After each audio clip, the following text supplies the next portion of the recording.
Ketika firman Tuhan berkata, manusia jatuh dalam dosa, lalu hilanglah kemuliaan Allah. Dan dibandingkan dengan ketika Tuhan menciptakan manusia sebagai puncak dari keagungan karya Tuhan, maka saya merenungkan, saudara, apa yang kemudian kita kenal dengan kata kemuliaan atau mahkota.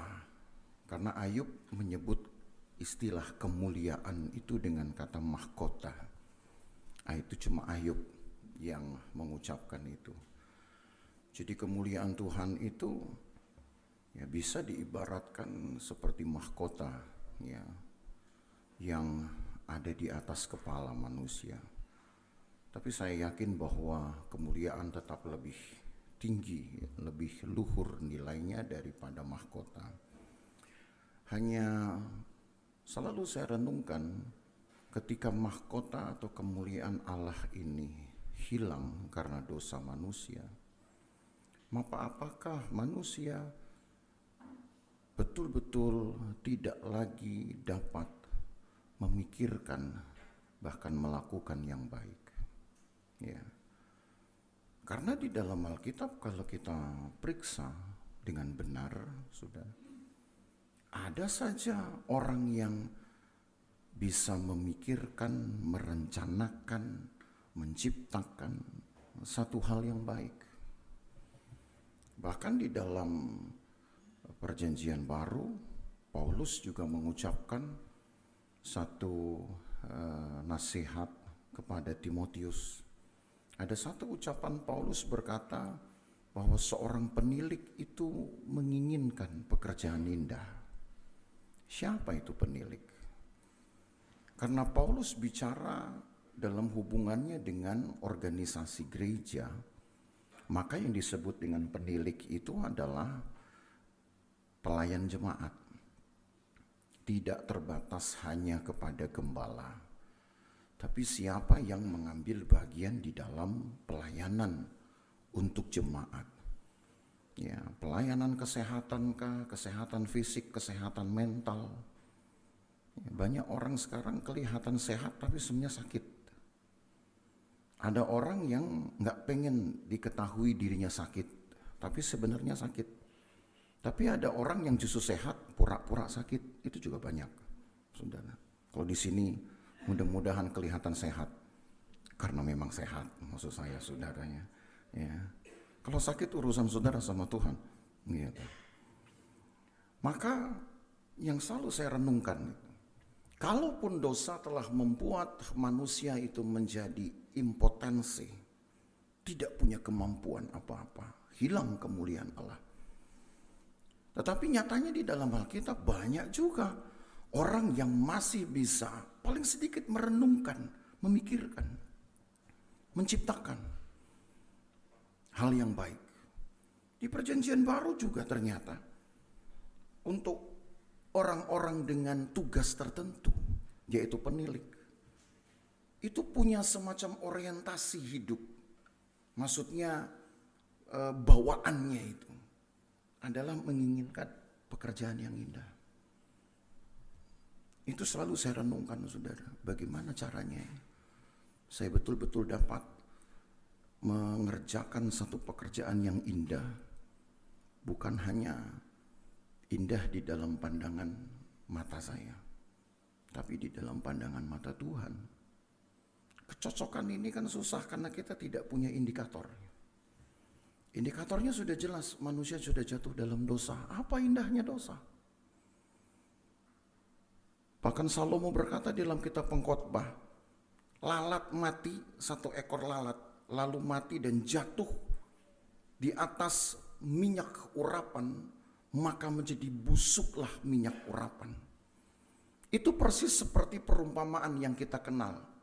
Gara-gara nila setitik, rusak susu sebelengah. Sama itu. Jadi pekerjaan-pekerjaan baik itu hancur dengan mudahnya oleh karena pekerjaan yang salah. Dan orang jadi lupa dengan pekerjaan-pekerjaan yang baik. Orang mendadak menjadi lupa dengan prestasi-prestasi yang mengagumkan, karena yang diingat orang itu salahnya. Dan makin salah lagi manusia itu memang lebih suka mengingat salah orang daripada kebaikannya. Saya tidak tahu apa yang saudara pikirkan. Rata-rata kita selalu lebih suka ingat salah orang. Orang ngomong, salahnya terus diungkit. Dulu kamu gitu, jangan lupa. Yang satu, kamu juga dulu begitu. Semua serba dulu. Yang dulu gak pernah selesai, saudara. Karena dulu tidak pernah berakhir sebelum kita mati. Ya. Yang sekarang itu yang harus diakhiri. Karena dulu gak akan pernah berakhir. Maka dengan perenungan itulah kita perlu belajar di dalam Alkitab. Teks-teks yang mungkin ayat-ayat suci lah. Yang mungkin terkesan berat buat kita menerapkannya di dalam hidup sekarang ini. Ya. Tapi yang saudara harus tahu bahwa tuntutan Allah pada masa yang lebih lampau dari kita, itu juga sama beratnya. Mungkin kita merasa berat sekarang karena kita sudah lebih banyak lagi tuntutan hidup. Bukan untuk hanya menanggung pikiran-pikiran menyesuaikan kehendak Allah. Tetapi mungkin sudah ditambah dengan masalah pekerjaan, ditambah lagi dengan masalah keluarga, ditambah lagi dengan masalah rumah tangga. Sudah menjadi penuh rasanya yang kita harus bawa ini. Jadi berdoa pun jadi susah. Mau berdoa pun belum 1 menit sudah nangis duluan. Ditanya, kenapa nangis? Hadirat Tuhan turun. Enggak, saya keinget sama orang tua saya. Ini saya pakai doa yang benar enggak ini kalau begini? Udah berat banget. Belum setengah menit udah nangis misalkan. Kenapa? Hadirat Tuhan turun ya? Enggak, baru saya ingat ternyata saya banyak hutang. Misalkan. Hidup manusia begitu banyak yang dipikirkan. Lalu ketika kita harus memikirkan tuntutan Allah, termasuk nanti dalam Imamat 21 ini. Hal yang mungkin saudara akan dapati setelah membaca kesan pertama adalah berat banget ini. Kayaknya ini bahkan gak mungkin ini. Tapi itulah saudara tuntutan Tuhan. Sekalipun manusia itu sudah jatuh dalam dosa, tapi saya percaya bahwa Allah masih menyisakan di dalam hidup manusia itu keinginan-keinginan untuk melakukan yang baik, bahkan yang benar, sehingga harapan dari seorang Paulus kepada Timotius itu terwujud, bahwa seorang penilik menginginkan pekerjaan yang indah. Penilik itu bukan hanya gembala, penilik bukan hanya pelayan. Kalau mengacu kepada tugas gereja, saudara, maka jemaat pun yang terpanggil untuk memenuhi tugas gereja menjadi perantara bagi dunia untuk bersaksi. Saudara pun disebut penilik.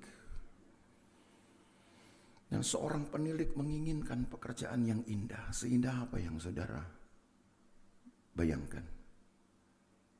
Seindah apa yang bisa kita bayangkan?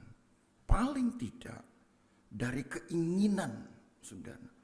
Orang ingin saja berbuat apa yang benar dan apa yang baik. Itu masih punya harga di hadapan Tuhan.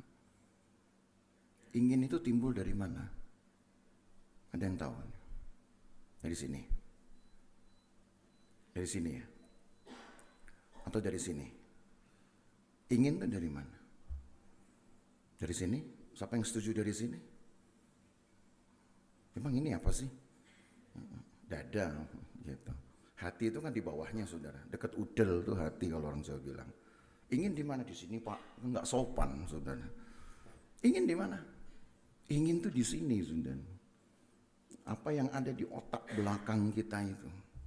Disitulah yang Alkitab sebut dengan hati yang memikirkan, hati yang merenungkan. Jadi kalau saudara sedang mikirin orang, itu bukan di sini, di sini. Saudara ingat dengan orang lain, entah ingat benernya, ingat salahnya, itu semua di sini. Saudara bisa mengasihi orang lain, itu karena ada yang di sini. Yang jarang kita raba-raba, saudara. Orang buat salah sama saudara, yang pertama saudara raba itu selalu ini saudara. Padahal yang bermasalah ini saudara. Betul kan? Hanya saudara nggak tahu aja. Makanya saya kasih tahu sekarang. Sering-sering lah saudara pegang-pegang ini. Gara-gara ini saya sempat goyang-goyang kalau sudah kurang tidur. Ini rawan ini, tempat ini. Karena memang di dalam Alkitab yang kemudian disebut dengan hati kepikiran atau batin, manusia batiniah, itu dimulai dari sini. Apa yang kita renungkan, bukan ini. Kalau yang ini itu namanya logika matematis. Saudara ngitung 1 tambah 1 sama dengan berapa, itu di sini. Kalau di sini lain lagi ceritanya. Ini harus sayang-sayang. Masuk dalam Imamat 21, saudara akan terkejut mungkin melihat tuntutan Tuhan. Tapi memang untuk menghormati sebuah kekudusan dan pengurapan, atau bisa juga saya tambahkan kelayakan, maka saudara harus tahu apa yang Alkitab katakan. Dari ayat yang mungkin saya lebih baik baca langsung ayat 8 saudara. Imamat 21 dari ayat 8. Di dalam Alkitab kita, judul yang diberikan oleh lembaga Alkitab adalah kudusnya para imam.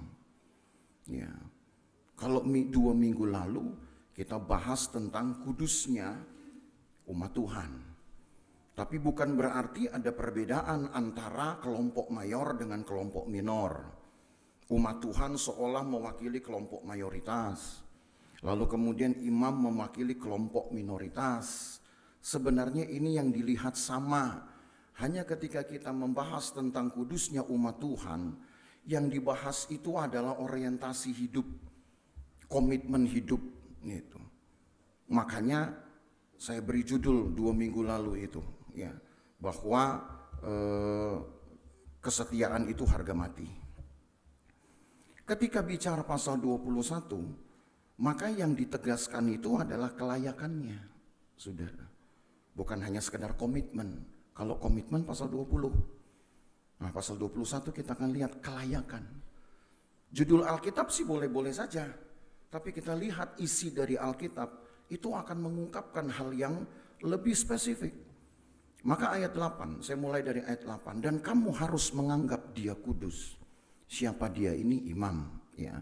Karena dari ayat 1 yang dibicarakan imam. Karena dialah yang mempersembahkan santapan Allahmu. Ia harus kudus bagimu sebab aku Tuhan yang menguduskan kamu adalah kudus. Kalau dunia ilmu pengetahuan mengenal istilah mirroring, pencerminan. Ya, mirroring, pencerminan.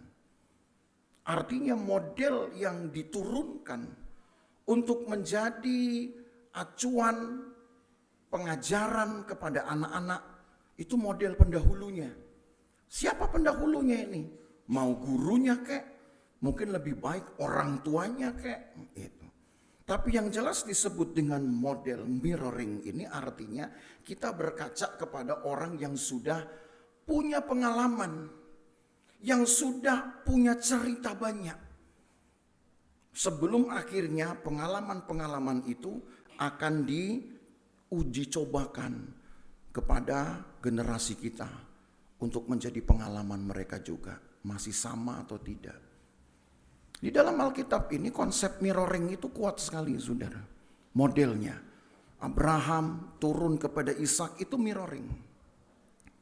Hari Jumat kemarin kita di FKM bicara itu sebenarnya intinya. Dari Ishak kepada Yakub itu mirroring. Dari Yakub sampai nanti kepada Yusuf itu mirroring. Pencerminan. Tapi sayangnya dari Yusuf putus. Dan itu putusnya cukup lama. Alkitab menghitung ada 186 tahun itu putus. Paling tidak di situ ada 4 generasi hilang pencerminannya. Muncul Musa. Musa tidak punya pencerminan baru kecuali hanya keluarga intinya saja dan keluarga istana. Allah harus bawa Musa itu ke tempatnya sendiri yang kita kenal dengan Midian. Tapi itu tempat Allah mengajar Musa Musa mendapatkan pengajaran, pencerminan langsung dari Allahnya. Karena sudah putus dari Yusuf. Putus. Tapi untungnya dari Yusuf masih ada Yosua. Dari Yosua masih ada Kaleb. Dari Kaleb masih ada Otniel. Dari Otniel masih ada Samuel. Begitulah cara Alkitab, saudara, menuntun kita untuk memperlihatkan bahwa pencerminan ini atau belajar dari pendahulu itu ternyata digariskan. Digariskan. Sehingga apa yang dari awal sudah ditetapkan, sudah dikondisikan, sebisa mungkin turun 100% ke generasi berikutnya. Nah, hal pertama yang diminta kalau saudara baca ayat yang ke-8 itu adalah kamu harus menganggap dia kudus. Kalau bahasa Indonesia memang punya pengertian agak lemah kata menganggap ini. Tapi menganggap itu artinya menyatakan, gitu, mengakui bahwa dia itu, imam itu adalah kudus karena dialah yang mempersembahkan santapan Allahmu. Ia harus kudus bagimu. Sebab aku Tuhan yang menguduskan kamu adalah kudus. Jadi mengapa jemaat harus menganggap imamnya itu kudus? Karena tuntutan Allah ia harus kudus. Sebab Tuhan kudus. Nah ini kan mirroring. Tuhan kudus, imamnya harus kudus, berarti jemaatnya harus kudus. Maka dalam rangka untuk mencapai standar ini kualifikasi namanya. Sudah, maka dibebankanlah kepada jemaat mulai ayat yang ke-16. Tuhan berfirman kepada Musa, ya, katakanlah kepada Harun begini, setiap orang dari antara keturunanmu turun-temurun yang bercacat badannya, janganlah datang mendekat untuk mempersembahkan santapan Allahnya. Karena setiap orang yang bercacat badannya tidak boleh datang mendekat. Orang buta, orang timpang, orang cacat mukanya, orang yang terlalu panjang anggotanya, orang yang patah kakinya atau tangannya, orang yang berbongkol atau yang kerdil badannya, atau yang bular matanya. Belekan maksudnya ini, saudara ya. Supaya saudara tahu, kalau supaya nggak lupa catat di Alkitab, belekan gitu. Orang yang bular matanya, orang yang berkedal atau berkurap atau yang rusak buah pelirnya. Setiap dari orang keturunan Imam Harun yang bercacat badannya, janganlah datang untuk mempersembahkan segala korban api-apian Tuhan. Karena badannya bercacat, janganlah ia datang dekat untuk mempersembahkan santapan Allahnya. Hukumnya dibuat dua. Hukum atau ketentuan untuk umum dan ketentuan khusus untuk imam. Tapi sama. Tidak boleh ada yang cacat dengan kategori yang sudah saudara baca, tidak boleh mendekat kepada Tuhan. Saudara terima ini kemudian hanya sebatas hukum moral, maka saudara bisa salah paham menilai Tuhan kita. Tuhan jahat banget ini. Memang ini kalau bawaan lahir gimana? Itu makanya saudara mengerti mengapa ketika di zaman Yesus ada seorang anak yang buta sejak lahirnya. Murid-murid kemudian memperbincangkan kepada Yesus. Menurutmu ini yang salah siapa? Orang tuanya? Anak ini kan lahir tidak tahu apa-apa dan tidak pernah minta. Tidak pernah saudara ada komunikasi di rahim. Ya, tolong ya nanti kalau saya lahir, ya, mungkin kalau bisa saya lahir aturlah muka saya kayak Lionel Messi misalkan begitu. Ya, kan nggak ada. Anak saudara kemudian WA, mak mumpung masih ada di dalam kandungan, aturlah gimana caranya saya lahir itu nanti kayak Pele misalkan begitu. Hitam loh saudara. Ya, nggak ada kan. Makanya murid-murid pertanyakan kepada Yesus, ini salah siapa? Orang tuanya. Cuman bahasa Yesus itu bahasa yang belum ada di dalam perjanjian lama. Ketika Yesus berkata, bukan salah orang tuanya, bukan salah anak ini, bukan salah siapa-siapa, tapi karena pekerjaan Tuhan itu harus dinyatakan. Itu jawaban Yesus yang belum ada di zaman imamat ini. Belum ada, karena konteksnya bukan untuk pekerjaan Allah. Konteksnya itu untuk pribadi, tiap pribadi. Maka apa yang kita pikirkan sekarang? Alkitab ini kalau saudara terima dengan salah, lebih gampang kita mencurigai Tuhan. Itu saya ingatkan dulu kepada saudara. Banyak orang yang belajar banyak, malah jadi makin ragu dengan Tuhan. Itu gak sedikit saudara. Udah belajar dia sampai S3. S-nya aja 3 saudara. 1 aja udah dingin loh ya. S-nya sampai 3. Tapi begitu tanya, makin percaya engkau kah sama Tuhan? Oh, makin ragu saya. Karena firman Tuhan banyak sekali menyimpangi hak-hak asasi manusia. Paling banyak ucapan seperti itu.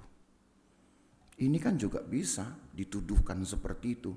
Masa Allah tidak bisa memberikan sedikit saja kelonggaran untuk kasus-kasus yang bukan karena sebab-sebab umum. Kalau ini bawaan lahir. Ada orang cacat, tidak boleh mendekat kepada Tuhan. Lalu demi pencerminan, saya adalah hamba Tuhan. Saya berkata, demi nama Tuhan, ada orang cacat, tolong jangan masuk gereja ini. Oh, viral gereja ini saudara. Jadi viral, gereja ini tidak bersahabat dengan orang-orang malang. Itu pasti. Lalu bagaimana kita memahami ayat ini? Karena ketika manusia awal, ya sebutlah begitu, dari periode-periode yang masih awal, dari tuntutan pekerjaan Allah masih bisa mengkondisikan satu upaya-upaya yang perlu kesungguhan dan keseriusan untuk membuat dirinya sendiri, keluarganya, siapapun yang dicintainya, berada di dalam kondisi yang layak untuk mendekati Tuhan. Saya memang tidak tahu seperti apa detailnya ayat-ayat ini harus diaplikasi di dalam hidup mereka. Karena saya tidak ketemu data-data atau ayat-ayat yang lebih panjang penjelasannya dari ayat ini.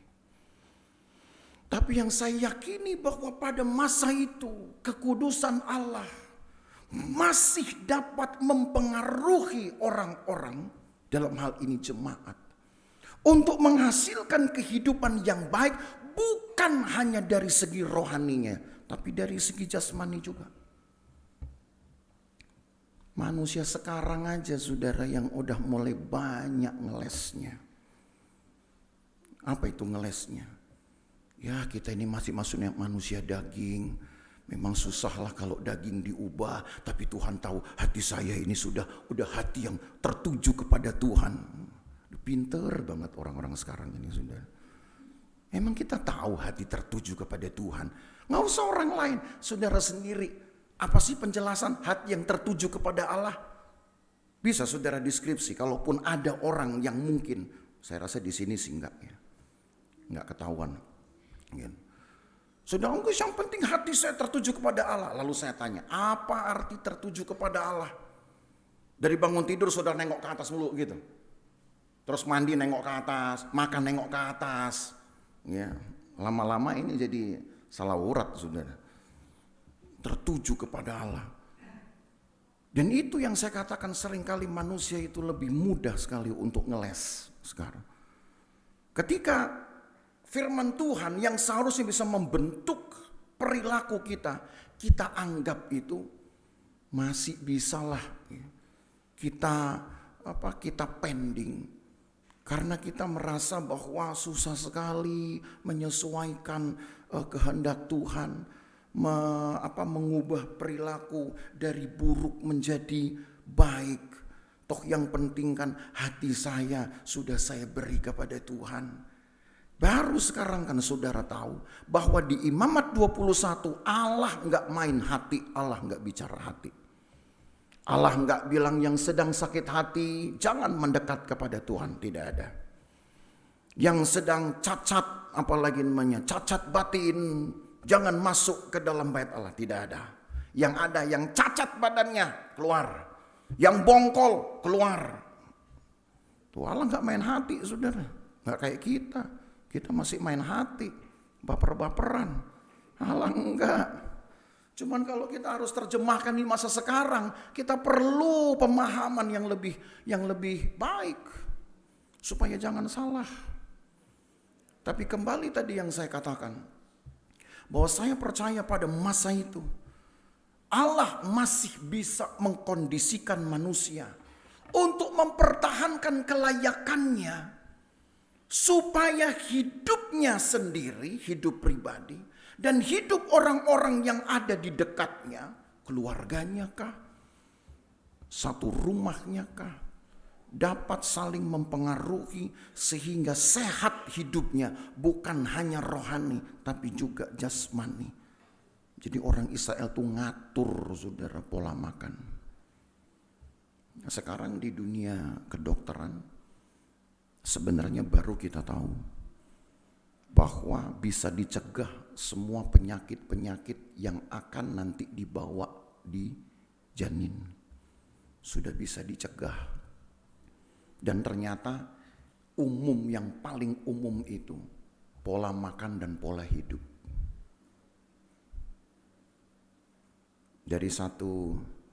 Ada seorang yang seumur hidupnya terserang penyakit autoimun. Mungkin saudara tahu lah, di TikTok kan juga ramai. Dia kemudian mempopulerkan lah ya satu suplemen gitu yang dapat menolong manusia untuk bisa melepaskan diri dari semua penyakit, bukan hanya autoimun, dari sakitnya itu. Terus dia bilang, apa sebenarnya yang membuat manusia itu sakit, begitulah ya, kehilangan imun. Gitu. Seringkali kita salahkan makanan. Asam urat, salahin kacang. Apalagi ya namanya, kolesterol, salahin cukyo misalkan gitu. Ya. Itu enak, saudara. Apalagi kalau kita berdoa dalam nama Yesus itu menjadi halal, harus disantap itu. Disantap dengan mulut dan dengan iman. Jangan ditolak. Tapi dia bilang begini, yang bikin sakit itu karena ada beberapa di dalam organ tubuh yang memang sudah tidak sehat. Sehingga memproses makanan ini menjadi tidak maksimum. Lalu jadilah sakit. Tidak ada yang salah pada makanan, katanya. Semua makanan itu baik.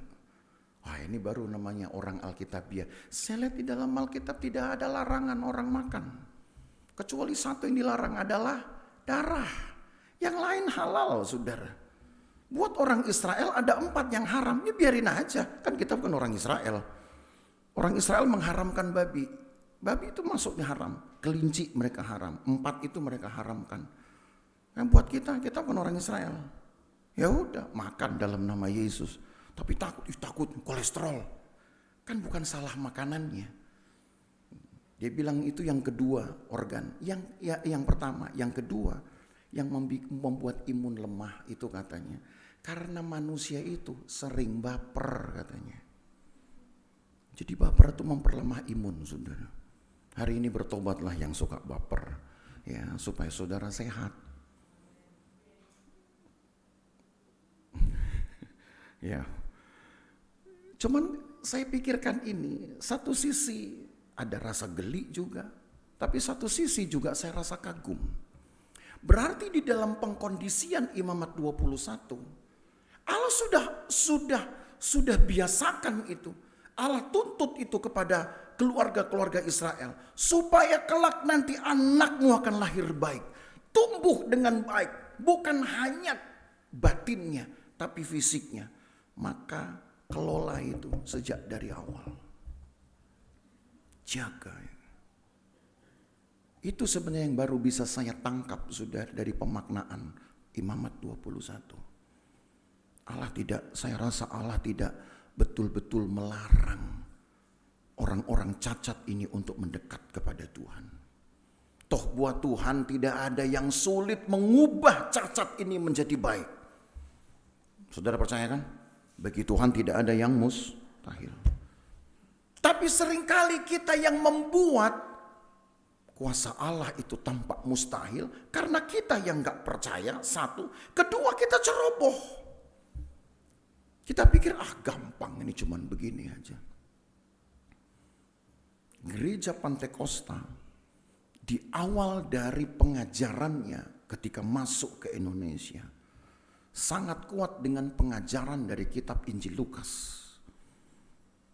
Groesbeck, salah satu dari pionir gereja kita, ketika masuk ke Bali, dalam 1 tahun pelayanan di Bali, dia lebih banyak membawakan kitab Injil Lukas dengan tema yang hampir sama, yaitu Yesus adalah tabib, Yesus adalah penyembuh.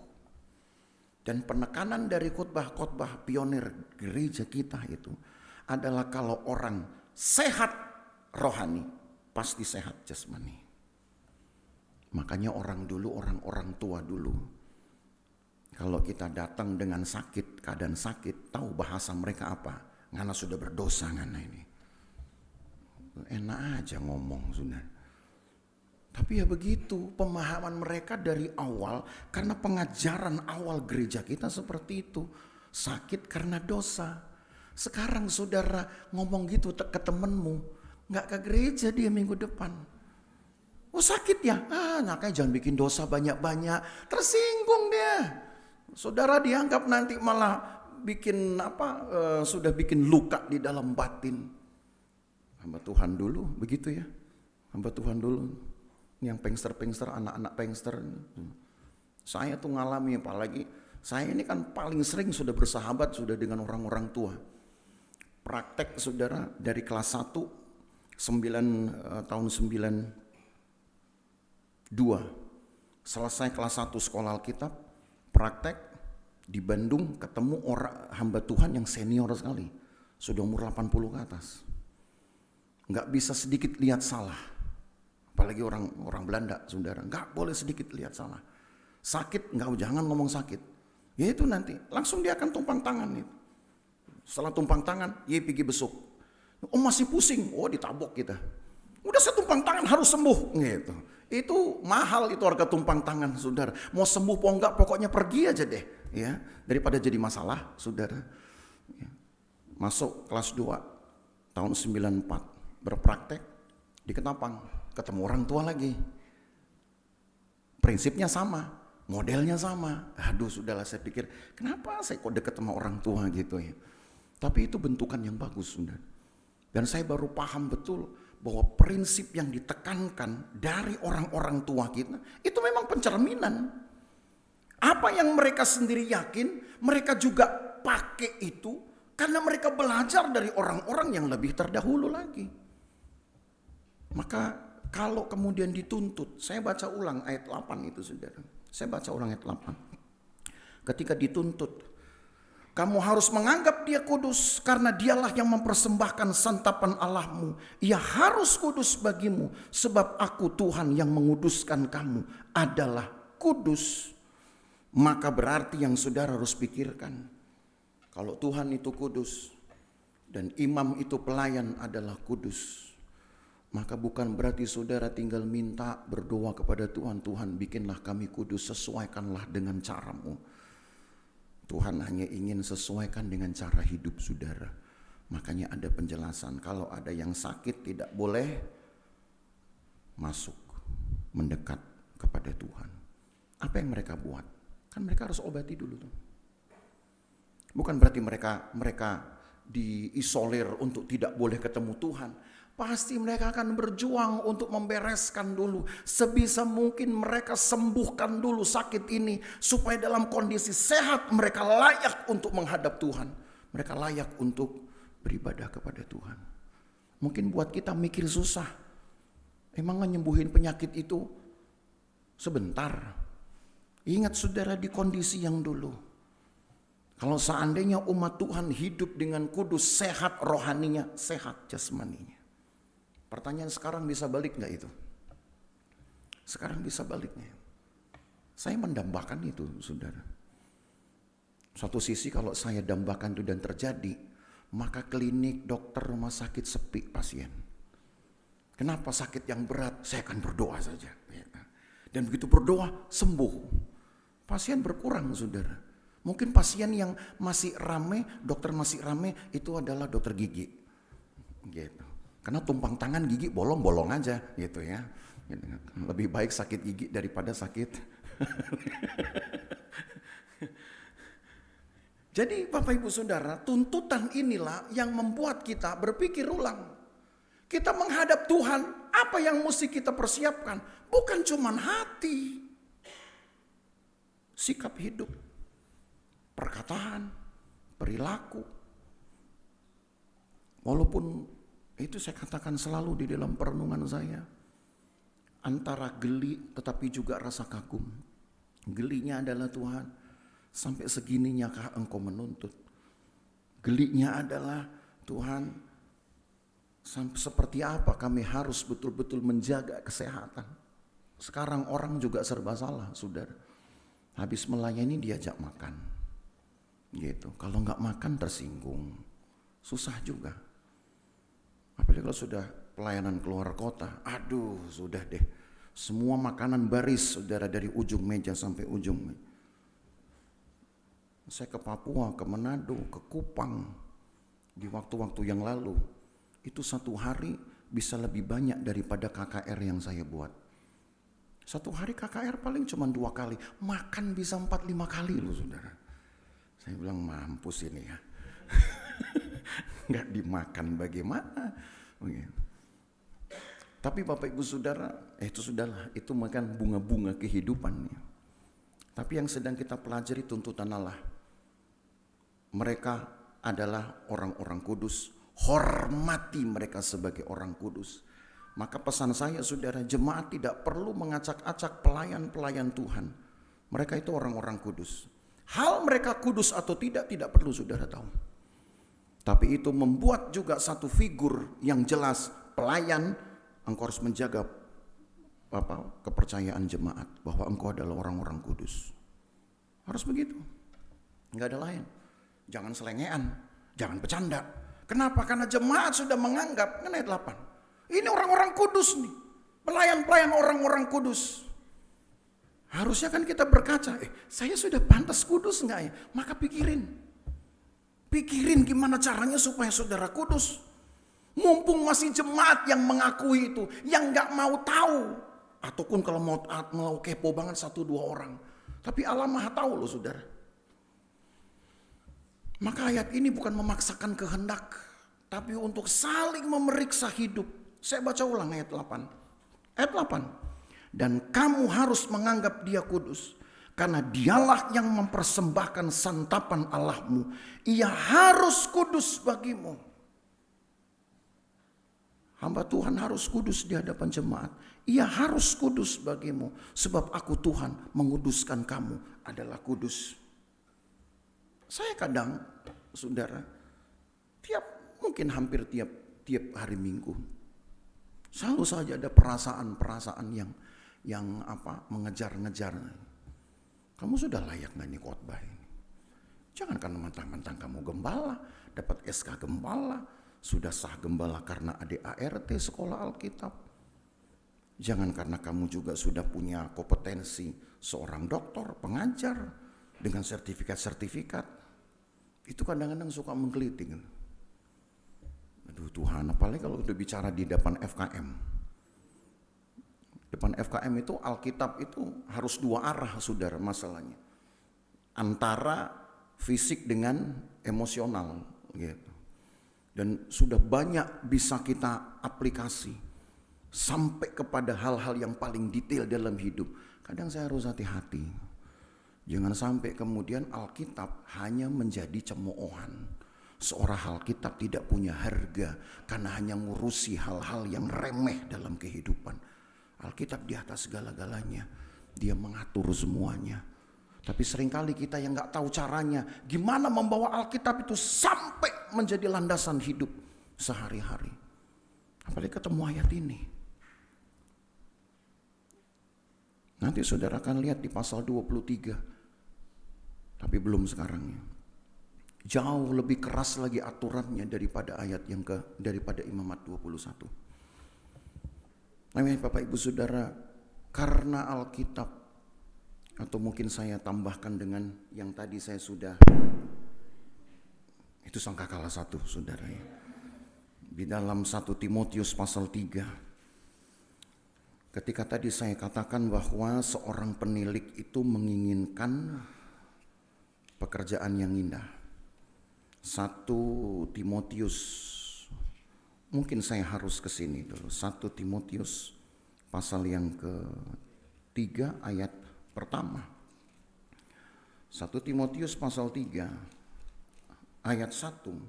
Benarlah perkataan ini, orang yang menghendaki jabatan penilik jemaat menginginkan pekerjaan yang indah. Tadi sudah saya katakan kepada saudara bahwa yang disebut dengan penilik jemaat itu bukan hanya kalangan imam-imam, tapi pelayan-pelayan, bahkan juga jemaat secara umum.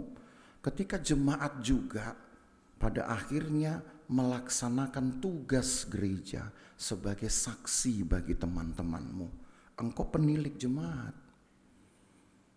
1 Petrus 2:9 kan juga berkata, kita ini adalah imam-imam berkerajaan. Siapa itu? Semua orang yang sudah menerima pembasuhan dalam darah Kristus. Jadi kalau saya sebut penilik jemaat, bukan saya, bukan hanya pelayan, tapi jemaat juga yang harus menjadi cermin hidup bagi dunia. Karena kita bahas ini mirroring tadi, pencerminan. Saudara harus menginginkan pekerjaan indah. Setuju? Menginginkan pekerjaan indah. Dan supaya pekerjaanmu betul-betul indah, mulailah indah itu di sini. Itu dan di sini. Nah, gitu tadi ya. Indah itu harus mulai dari perencanaan. Oh, indah. Jangan kemudian karena hidup kita enggak indah, kita ingin kemudian orang lain indah. Kamu harus bagus ya. Kalau enggak bagus itu bukan pelayan. Diri sendiri belum disesuaikan hidupnya. Jangan dulu bicara tuding-tuding salah orang lain kalau saudara masih juga hidup dalam kesalahan. Ingat saudara, semua orang akan anggap kita ini orang kudus. Dunia tahu bahwa anak-anak Tuhan itu semuanya adalah orang kudus. Seperti jemaat tahu bahwa pelayan itu kudus. Hal apakah pelayannya kudus atau tidak, itu bukan urusan jemaat, itu bukan urusan komunitas, itu bukan urusan dunia, itu urusannya sendiri dengan Tuhan. Maka jaga kepercayaan ini, bukan hanya supaya engkau disebut kudus oleh kelompok, oleh massa, oleh jemaat, oleh dunia, tapi betul-betul engkau kudus bagi Tuhan. Sebab tadi Imamat 21 ayat 8 berkata, sebab Tuhan itu juga adalah kudus. Maka kuduskan hidup saudara sedemikian rupa. Jaga hidupmu. Apa yang kau makan pun, biarkan itu makanan sudah ada di dalam bungkus dari kekudusan Allah. Makanya kenapa kita harus makan, berdoa sebelum makan. Betul kan? Jangan lupa berdoa saudara. Ada yang begitu makan, lupa berdoa. Lalu kemudian dia, Tuhan saya berdoa untuk apa yang sudah di dalam. Ya, ya. Yang di dalam urusan di dalam, nggak usah didoain lagi. Gitu ya. Jadi berdoa, makan pun saudara berdoa. Tidur pun saudara berdoa. Bukan hanya minta penjagaan Tuhan. Kalau penjagaan Tuhan nggak perlu didoakan pun Tuhan jaga saudara. Tapi dengan berdoa saudara tahu bahwa mengawali hidup bangun pagi, engkau tahu bahwa engkau sedang diawasi Tuhan. Saudara mau tidur, saudara tahu bahwa hidupmu sepanjang hari sudah engkau selesaikan bersama dengan Tuhan. Bukan cuma minta penjagaan, ini prinsip. Saudara harus betul-betul jaga.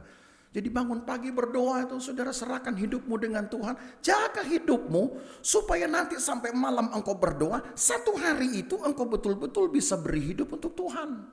Di dalam pekerjaanmu, di dalam aktivitas, di dalam pergaulan.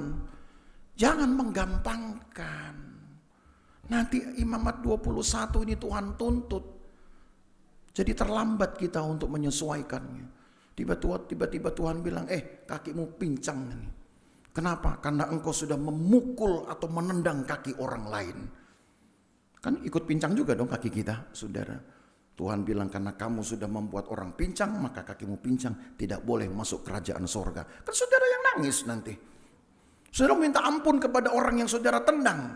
Tuhan ampuni, tapi pincangmu gak selesai. Kalau saudara gak minta ampun sama Tuhan juga kan. Itu maksudnya, jaga hidup baik-baik. Bukan hanya hati yang engkau jaga, bukan pikiran yang engkau jaga saja. Tapi hidupmu, perilakumu, anggota tubuhmu. Jangan suka berikan anggota tubuhmu untuk kelaliman, kata Alkitab dalam kitab Korintus. Itu membuktikan bahwa paling tidak kita masih bisa mengaplikasi imamat 21 dalam hidup kita. Kalau ada yang sakit bagaimana? Seperti daftar ini, berdoa saudara. Berdoa. Kira-kira sembuh enggak? Tergantung doamu dan imanmu. Berdoa. Ada satu penyakit yang memang saya tidak mau izinkan tangan dokter dari dulu. Selesai. Pernah timbul? Iya, berdoa lagi. Nggak pernah dokter saya izinkan untuk memegang satu hal yang saya punya. 4 kali hampir mati. Saya pernah saksi ini. Tapi ya puji Tuhan kalau nggak mati-mati berarti baguslah. Artinya doa masih bisa didengar. Kalau mati ya udah selesai saudara. Gitu. Pasti kan saudara akan kuburkan saya baik-baik kan gitu. Yang penting jaga hidup, jaga perkataan, jaga hati, jaga semua indera saudara, panca inderamu. Saudara tahu bahwa ketika engkau bangun pagi, engkau berdoa, itu bukan cuma minta penjagaan, bukan cuma rutinitas. Saudara sudah serahkan hidupmu untuk Tuhan. Maka saudara jaga supaya ketika engkau mau tidur lagi saudara berdoa sebagai ucapan syukur, saya sudah jalani hari ini bersama dengan Tuhan. Kiranya Tuhan berkenan atas hidup saya. Kalau enggak, bangun pagi besok harus lebih baik. Setuju? Yakin? Kalau enggak saya tambahin saudara, ayo. Tapi kalau yakin saya akhiri. Tuhan memberkati kita ya. Mari kita bangkit berdiri.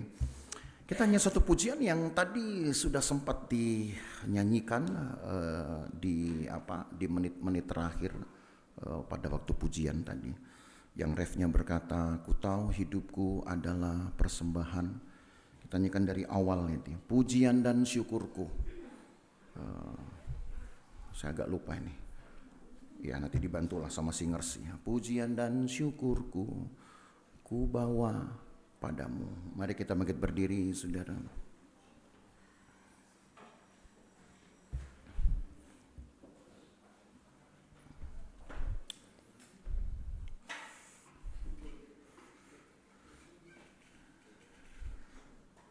Pujian dan syukurku. Tadi nada yang tadi sudah oke. Ya.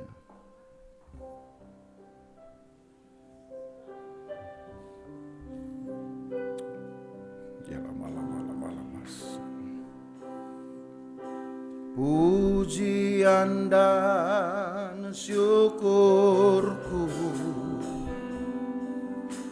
ku bawa padamu dengan senang hati ku persembahkan.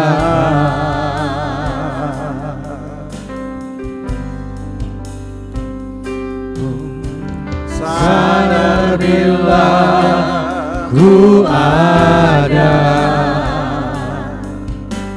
semua karena anugerah, bukan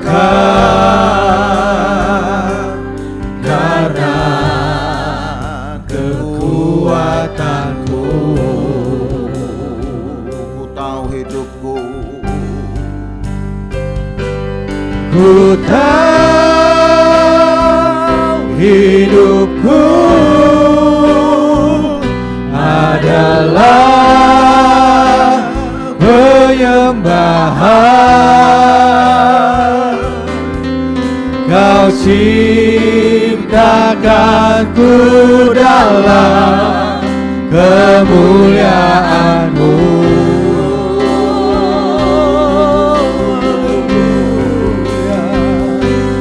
Ku tahu hidupku berharga di mata-Mu. Segenap hidupku persembahkan.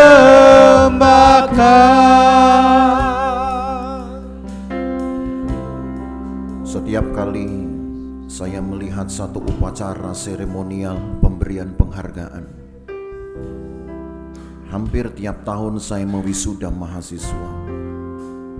Kemarin saya lihat anak saya di wisuda, dan upacara-upacara pemberian penghargaan sejenis saya ikuti.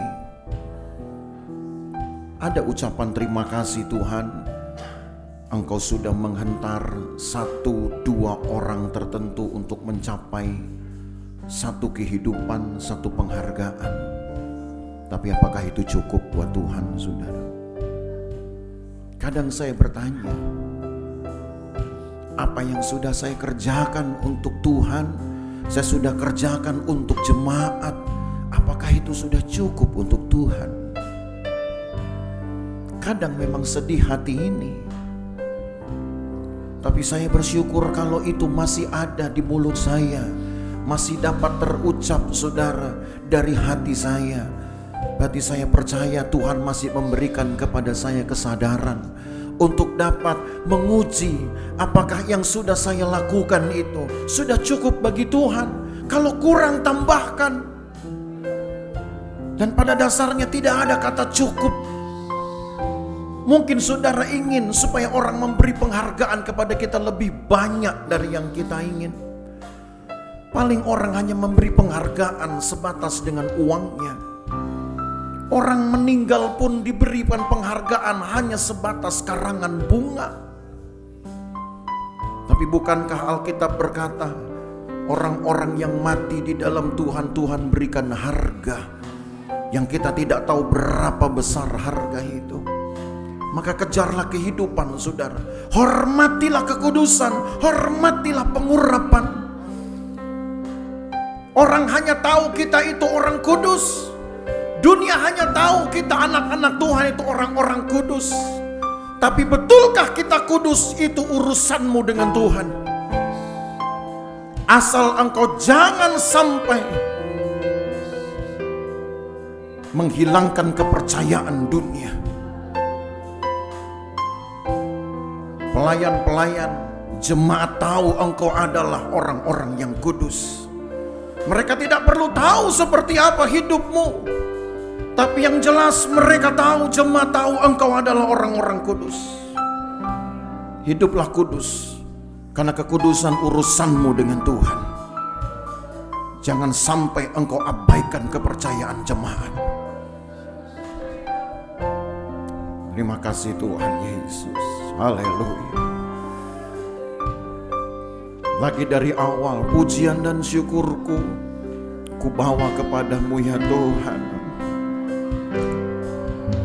Pujian dan syukurku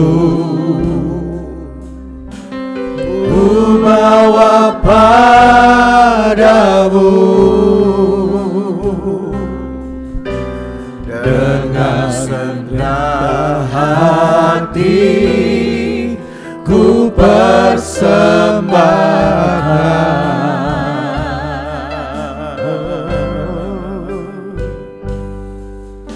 Sadar bila ku ada,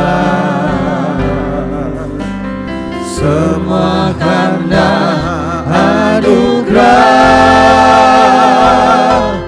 bukan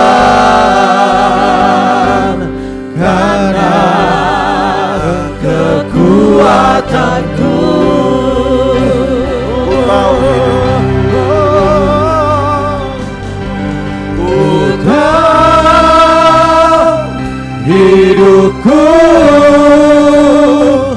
adalah penyembahan. Oh, Kau ciptakanku dalam kemuliaan-Mu. Oh Tuhan, ku tahu hidupku berharga di mata-Mu. Segenap hidupku bersembahkan.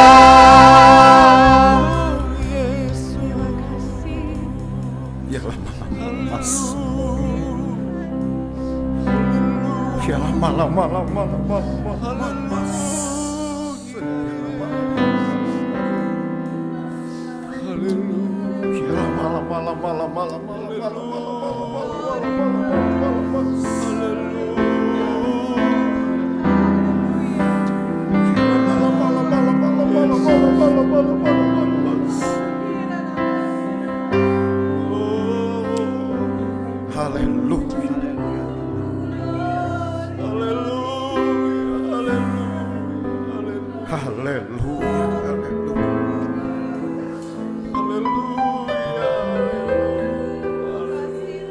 Haleluya, haleluya.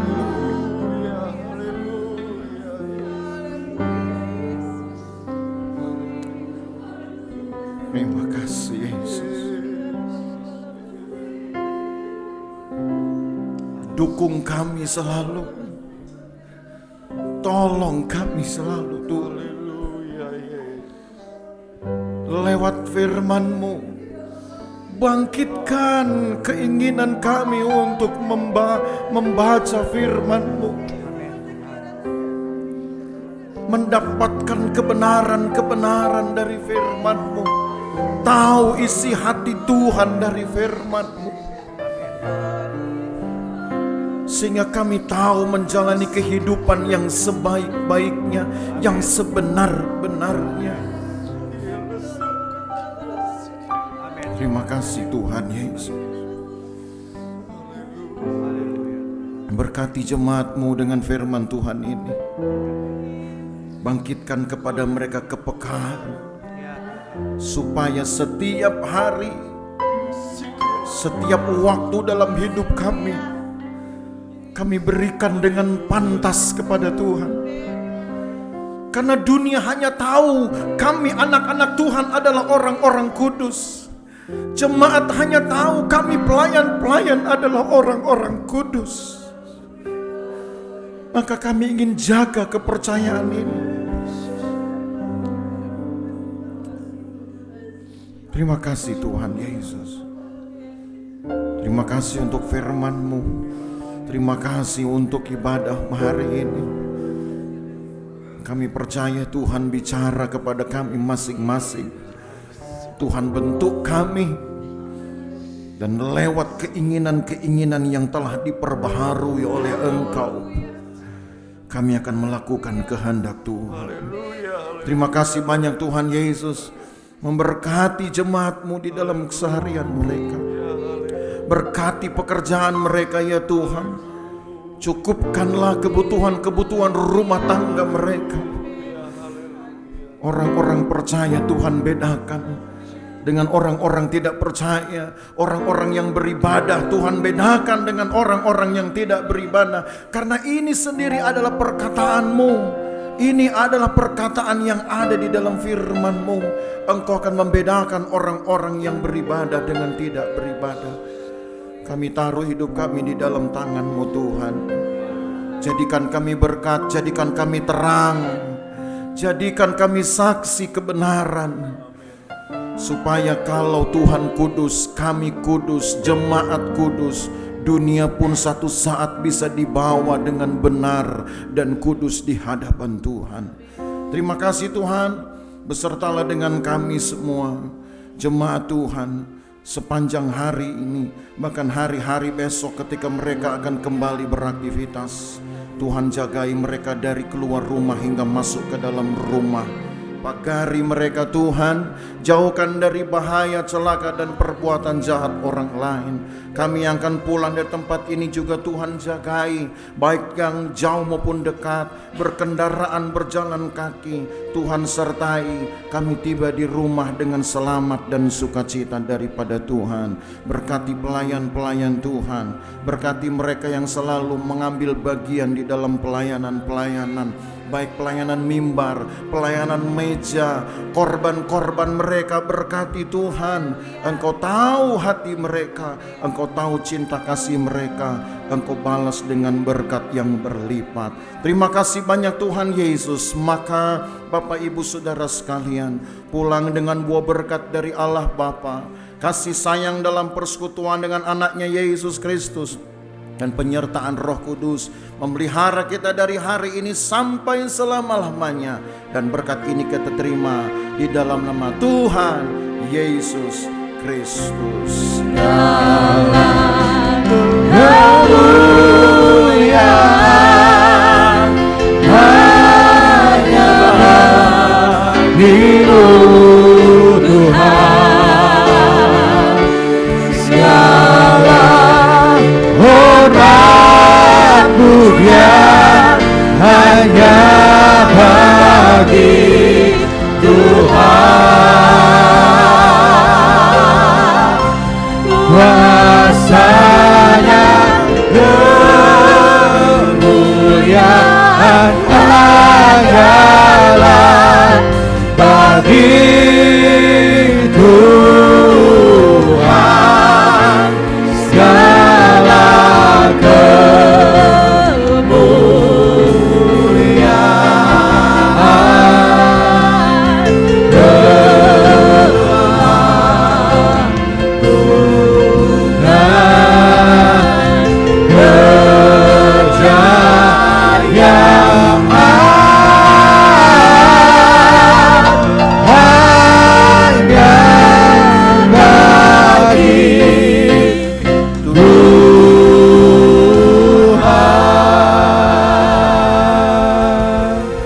Yang diberkati bersama kita berkata amin. Pengumuman saudara bisa